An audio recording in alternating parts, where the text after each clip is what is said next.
Let's talk about how to set speaking fees. You know, a lot of speakers think about the thing that makes them the sweat the most is not, hey, what do you speak on? It's, hey, what is your fee?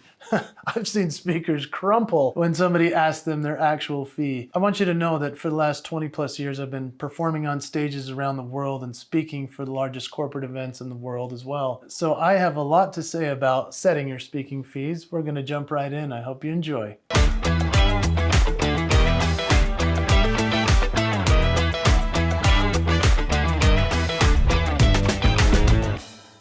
Let's talk first about setting the groundwork. You need to understand your value, first of all, for when you set your fee. I have a friend named Lori Guest. If you go to loriguest.com, you'll check out her. She is amazing. But she talks about sweet spot pricing. I don't know if she's the first one to talk about this, but she's famous for it. And I love this concept because she is so brilliant. She actually placed 3 different levels of speaking and their fees dependent upon what she wanted to do. So she would set a lower fee for something that was simple. She set a middle fee for something that she called the sweet spot. Then she set a crazy high fee for something she really didn't want to do. When she gets those gigs, she's like, oh, I should have charged more. But when she gets the sweet spot, she's like, that's where I want to be. We find out our speaking value when we get on stage and we see how the audience responds to us. We can then push our fees up when we become better and better at that. If you're at the place of free speaking right now, that's okay. Maybe you just need to charge for travel in order to create a fee for yourself. But the best way to get a fee, you ready for it? Outside of just being good, is say a number and say it confidently. In fact, I made a whole other video all about this as well. I have some other cool points, but maybe you want to check this out. It's on this channel. Type in this exact title: how much to charge for speaker fees. You know, even Tony Robbins, the great Tony Robbins, he started somewhere and he was speaking free for a long time. He did webinars, he did all kinds of TV work. He was trying to get people to buy his cassette tapes. I bought his cassette tapes. It was like a thing this long of all these cassettes that I would listen to. Eventually became paid quite a bit. Now he's in the hundreds of thousands of dollars to speak for one event. In fact, it's $1 million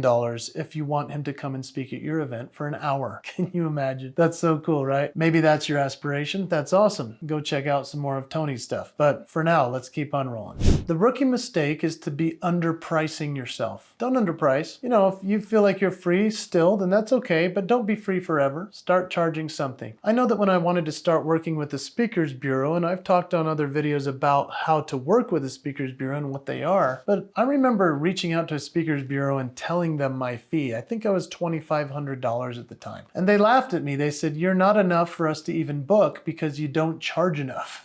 I was like, really? What do I have to charge? They said, at the minimum of $5,000. This was over 20 years ago. It's probably changed by now. And so I want you to think about undervaluing yourself. I remember one time answering the phone, and it was a humongous company that does jets and rockets. And because I answered the phone, the person on the other end said, this is Jason Hewlett answering his own phone? And I said, yes, it is. And she said, oh, you must not be charging enough for us to even want you. And she hung up. I was stunned by that. But it became a reality that I needed to have an assistant, somebody else answer the phone, so that it didn't sound like I was so desperate I was answering my own phone. Here's what's interesting now. That was in the days when I was charging around $2,500 to $5,000. Now I'm charging between $25,000 and $35,000. If I answer my phone now, they're really excited. It's interesting how things change. Let's talk getting tactical. There's a research phase to setting your fee and figuring out what you should charge. I remember as a young speaker trying to get my fee to be raised, and I had to just improve as a speaker in order to raise that fee. But I'm going to go through some numbers in a minute here for you to understand where I feel that the numbers are at for the different levels of speaker. But let me tell you about my friend Mel Robbins. So Mel Robbins and I were represented by the same agent over a decade ago. I remember sitting with Mel Robbins, and she and I were talking at a gig that we were doing in Las Vegas. She saw me perform and speak, and she said, my gosh, you should be $35,000 right now.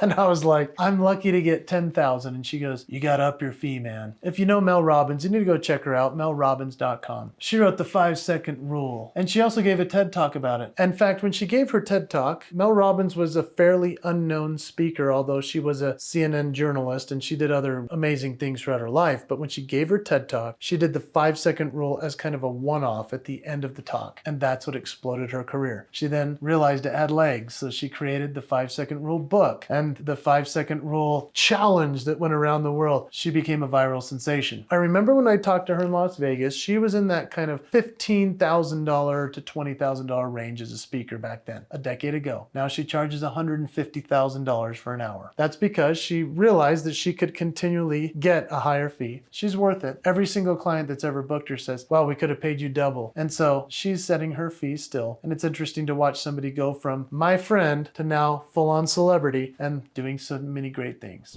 So there are different pricing models and cost analysis that you could go through. I'd like you to just ask around to the different speakers. Maybe even if you Google it, you could find out what the speaking fee of the people are that are in your same level. When I say level, I'm not trying to diminish where anybody is, but if I say Tony Robbins, or, that's $1 million speaker. When I say Mel Robbins, no relation, that's a $150,000 speaker. Okay, so where am I? Well, I'm now at that 25,000 range, plus I tack on 1,500 for travel. And so as you start to do some research as to what other speakers in your level are getting, it's important to know. And what I found is that a lot of speakers overcharge or undercharge. And so finding that sweet spot, it's actually like it is truly what Lori Guest was talking about, a sweet spot for your fee. So when you quote your fee, if you get a lot of pushback, then maybe you're charging too much so far, or you're with the wrong audience. And then if you're charging too little, you may not be getting the opportunities you could. So a lot of the time I like to say at around 100 to 1,000, you're just a beginner speaker. At 1,000 to 2,500, yeah, you're doing some good things, mostly probably schools, community events, and other things like that. If you go from 2,500 to 5,000, now you're starting to get some legs. People are hearing about you, talking about you. 3,500 is a sweet spot for a lot of school speakers especially. And then 5 to 10,000, that's a very cool range to be in. People like to even say 5,500 is better, because what's 5,000 when you could get 5,500? For some reason, that's a thing. And then 10 to 15, 15 to 20, 20 to 25, then 25 to 35. Those seem to be the numbers, and then it goes up to 50. How do you set those fees? You actually just quote them and ask where they're at. If a client says, I can't afford that amount of money for our speech, or we don't have that in the budget, then find out what they have or what they've paid in the past. And then you could even do some trade for value. You could ask for camera work, or you could ask for testimonials. You could ask for referrals. There's all kinds of things that could be done for trade and value when you had to discount yourself a little bit. But remember, don't discount so much that you feel bad about it. So let me just tell you about the importance of realizing your true value. It really comes down to what you deliver and what your message is. When I speak, I talk about the promise to yourself, the promise to the people you serve. And to me, that's something very valuable. And so I charge a lot for it. But if I charge so much for it that I never worked, that would be a problem. I'd have to lower that fee. And so we have to just do market research and make sure that we're hitting the mark exactly where we want to be. What I would recommend for you, if you want to do two things, this is what I'd say first. Go to icmprocess.com and check out the ICM process worksheet. It's going to help you identify for yourself what your great gifts and talents are. It'll also help you identify what fees you should probably be charging. Then you can clarify that by talking to speakers bureaus or some of your clients, or reaching out and finding out how, when, and where you should be charging at this current rate. Then you can magnify your promise and do all that you can wherever you have the opportunity to speak. Now, if you're curious about how I've done this myself and you want some personal mentoring or coaching, I'm happy to help you as well. All you need to do is put some comments below that you're interested in working with me, and I'll respond to you, and let's talk about your signature moves. I know you can set your fees at the right place. You've got this. Let's do it together.